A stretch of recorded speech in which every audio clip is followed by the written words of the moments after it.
Bonjour à tous et à toutes, j'espère que vous allez bien. Je suis ravie de vous retrouver pour cette nouvelle chronique, l'art de vivre en conscience, et nous allons continuer justement avec les blessures de l'âme. Vous l'aurez compris, depuis un moment que vous me regardez, que vous écoutez attentivement, finalement, qu'est-ce que la trahison, le rejet, l'abandon, l'humiliation, etc. Vous l'aurez compris que finalement, une blessure, quand on la vit dans l'enfance, ça se répercute forcément en étant adulte, mais ce sont des blessures qui se répètent de génération en génération. Ça veut dire que quand on s'est senti abandonné dans l'enfance, on peut regarder chez son père ou chez sa mère quelle est la blessure aussi. Est-ce que finalement ma mère n'a pas été abandonnée aussi pendant son enfance, ou mon père n'a pas vécu le rejet, et du coup c'est peut-être pour ça aussi que moi aussi j'ai vécu cette même blessure, puisque mes parents n'ont pas eu conscience que pour eux c'était un mode, on va dire, normal de vivre ce genre de situation. Vous me suivez? Aujourd'hui, nous allons parler de la blessure de la maltraitance. Alors oui, c'est un sujet qui est très sensible, mais qui me tient à cœur de mettre en lumière cette blessure. Alors, la maltraitance, c'est quoi? C'est un peu ce vieux démon qui vient d'héritage, en héritage, en guillemets, ce vieux démon qui pourrait dire, qui saute de génération en génération. Voilà, c'est ça la maltraitance, mais comme les autres blessures. Alors, la maltraitance, c'est quoi? C'est à la fois la violence verbale, physique, et voire les deux. Elle se joue pendant l'enfance, pour un enfant, effectivement, quand il reçoit les blâmes de son père ou de sa mère, et voire les deux. Ça peut être le fait qu'il ait ce besoin d'exprimer ses émotions, et donc il se met à pleurer parce que sur le moment, il ne peut pas faire autrement, et que son père ou sa mère réagissent justement en disant « un garçon, ça ne pleure pas ». Ça, ce sont vraiment les phrases assassines. Un garçon, ça ne pleure pas. Pleure, tu pisseras moins. Pleurer, c'est pour les faibles. Ou bien carrément, est-ce que tu en veux une et moins tu auras une raison de pleurer. Est-ce que vous avez déjà entendu ce genre de phrase assassine? Donc c'est de la blessure. C'est de la blessure de la maltraitance. Alors comment ça s'explique? Ça s'explique en fait que si on prend le père, qui a été un garçon à la base, d'accord, euh, a vécu dans son environnement de la maltraitance. Ça veut dire qu'il a eu un père ou une mère brutale. Pourquoi? Parce que d'autant plus que dans les anciennes générations, et encore la génération de nos parents, ont vécu aussi un mode dont je dirais la brutalité était normale, la violence verbale était normale. Du coup, mais en fait, ils ont du coup répété ce même schéma, ce même mode. Pourquoi? Parce qu'ils se sont dit que finalement c'était normal. Voilà, ils se sont pas posés en fait de questions. Alors, si on prend le côté de la mère, elle a deux positions. Soit elle va faire comme le mari, donc le père, et va enfoncer le clou, et va donc donner aussi, dire des phrases assassines. Soit elle va rester silencieuse. Ça veut dire qu'elle va être complice silencieusement. Pourquoi? Soit par peur de la réaction de son mari, soit parce qu'elle trouve que c'est normal. Et du coup, les phrases assassines qu'elle peut dire à son enfant, c'est « ouais, mais attends, toi aussi, tu l'as bien cherché quand même. Enfin, tu sais comment il est, ton père. Faut pas trop le contrarier. » Voilà. Vous voyez ce genre de phrase. Donc, quel est le moment clé où la blessure en fait se crée? Elle se crée quand l'enfant se fait frapper sans comprendre pourquoi. Quand il subit une crise de colère, de rage vis-à-vis de son parent. En gros, c'est le petit symbole.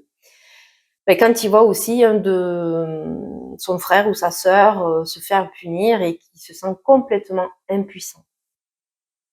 Donc à ce moment-là, qu'est-ce qu'il comprend, qu'est-ce qu'il met en place comme croyance? Il se dit, si je pleure, donc je suis faible, donc c'est dangereux pour moi.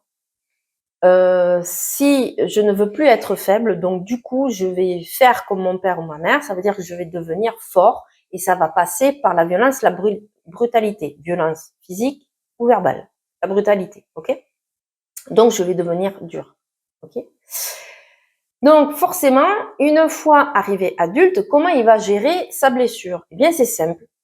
C'est là où se rejoint en fait le triangle de Karman.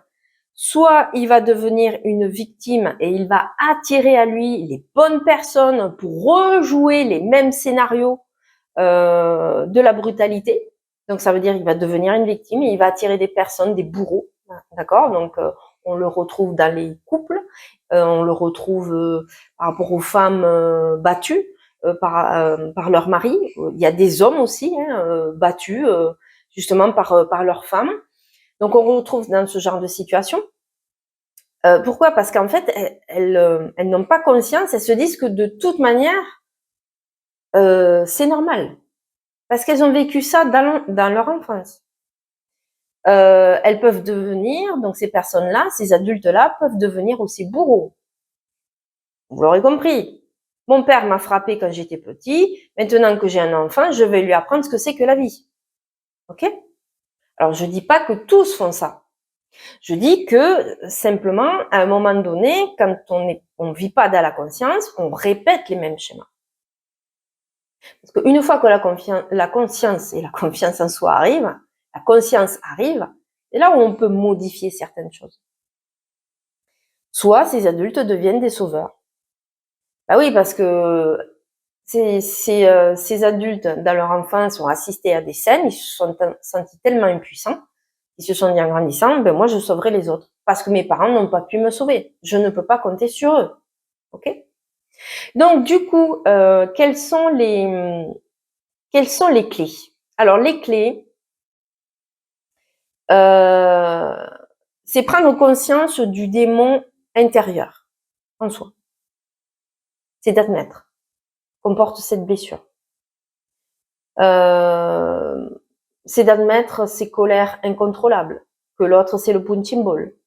Donc vous l'aurez compris, c'est l'autoritarisme. Je ne parle pas d'autorité, mais c'est de l'autoritarisme. Ça veut dire c'est fais ce que je te dis et ferme-la. En gros, c'est ça. Mais ça peut être avec les enfants, le mari, l'épouse, le collègue, etc. Et c'est aussi une auto-violence. C'est-à-dire se saboter intérieurement. Moi, mais non, mais quelle pipe. Ah non, mais franchement, mais c'est pas possible. Vous voyez ce côté, l'auto-sabotage, la violence contre soi-même. Ça passe par la maltraitance, maltraiter son corps. Ça passe aussi par les addictions.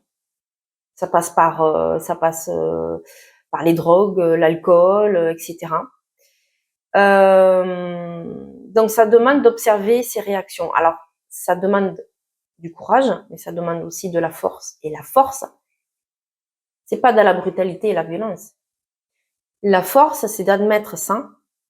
Et la force, c'est de dire j'arrête de répéter les mêmes schémas.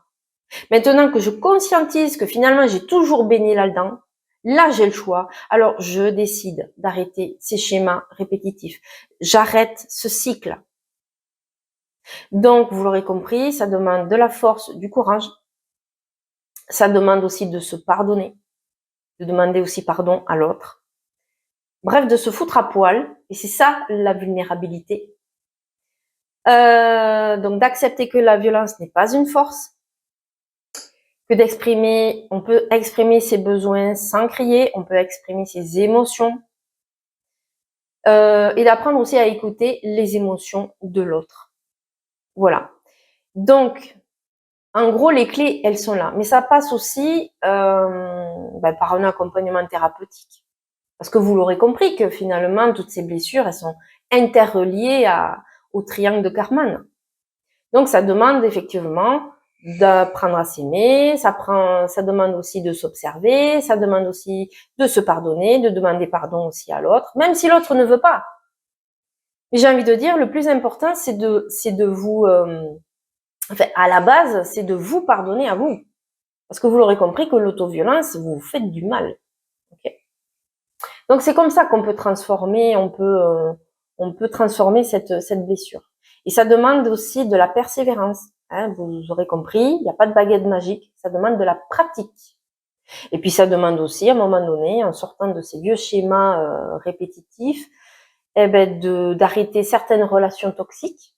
Ça demande à rencontrer, déjà se guérir profondément, de se sentir mieux, et après, ben, effectivement, de pouvoir ouvrir sa porte de son cœur pour rencontrer de nouvelles personnes bienveillantes et respectueuses. Voilà, j'espère que ça vous aura éclairé et je vous dis à très vite pour une prochaine chronique.